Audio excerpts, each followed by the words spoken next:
We're now joined by Al Gore, the former vice president, now chair of the Climate Reality Project. Also has a new film in theaters in July, an inconvenient sequel, Truth to Power. Mr. Vice President, thank you for joining us this morning. You just heard Administrator Pruitt right there. He said whether or not the president believes in man-made climate change doesn't matter. The United States is leading by example.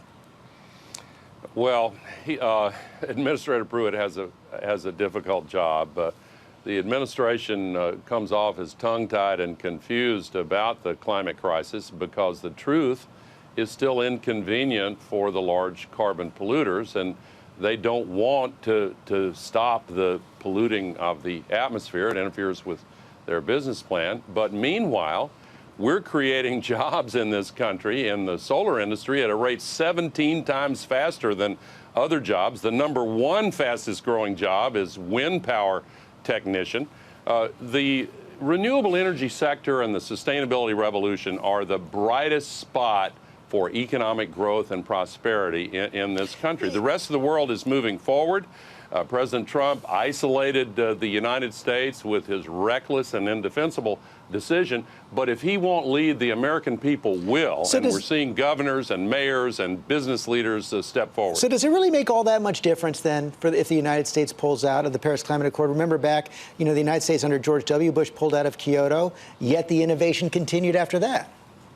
Well, we lost a lot of time when the U.S. Did not join the rest of the world community then. And while it is true that we have this sustainability revolution underway, and it's very exciting, it has the magnitude of the Industrial Revolution, but the speed of the digital revolution. But we're still not changing fast enough. Because it's not just the scientific community warning us now, it's Mother Nature. Every night on the TV news is like a nature hike through the book of Revelation. 70% of Florida is in drought right now. Missouri just declared an emergency with another one of these historic climate-related downpours. We've had 11 once-in-a-thousand-year downpours in less than 10 years in the United States. So we have to move faster. It's good news that the rest of the world is. It's good news that states and cities and businesses are. But we need presidential leadership. Since he's not going to lead, the American people are stepping up. You lobbied the president on this, spoke with him back in Trump Tower in December, spoke with him on the phone in May as well. What can you tell us about those exchanges and what the president understands about this issue and his approach? Well, I've honored a commitment to keep those conversations private. I'll tell you, nothing would surprise you about them. I presented all of the reasons why I felt and still feel it would be in the best interests of our country to stay in the Paris Agreement. But the president made the wrong decision, in my view, and in the view of most Americans. A majority in every one of our 50 states wanted the U.S. to stay in the agreement. A majority of President Trump's supporters and voters wanted us to stay in. 70% of the American people. So it was a reckless decision. But the good news is we are going to continue moving forward. It would be better if we could move faster. You talk about the majority of American people, even the majority of Republicans saying they believe in this and they want action. We've also seen this whole idea that President Trump expressed during the campaign that climate change, man-made climate change is a hoax, really take hold among a large sector of the public. How do you explain that? I don't think that's true among a large sector of the public. It's definitely true among a small sector. And, in Tennessee, we have a saying, if you see a turtle on top of a fence post, you can be pretty sure it didn't get there by itself.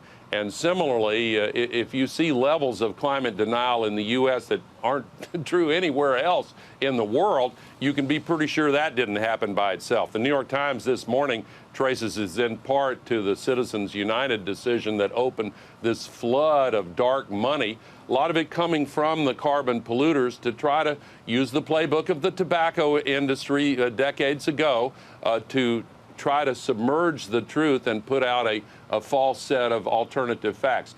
But the American people are beginning to see through this, and the overwhelming majority already have.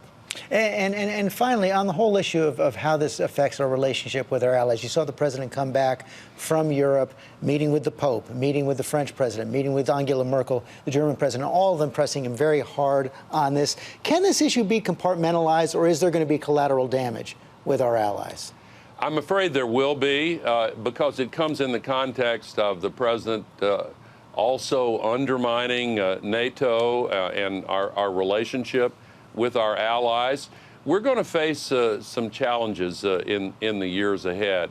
The isolation of America from the rest of the world is not in the interests of our country.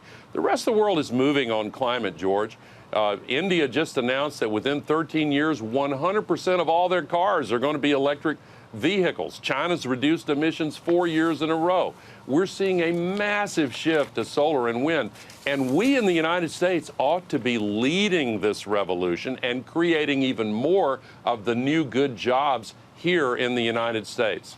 Mr. Vice President, thanks for your time this morning. Thank you.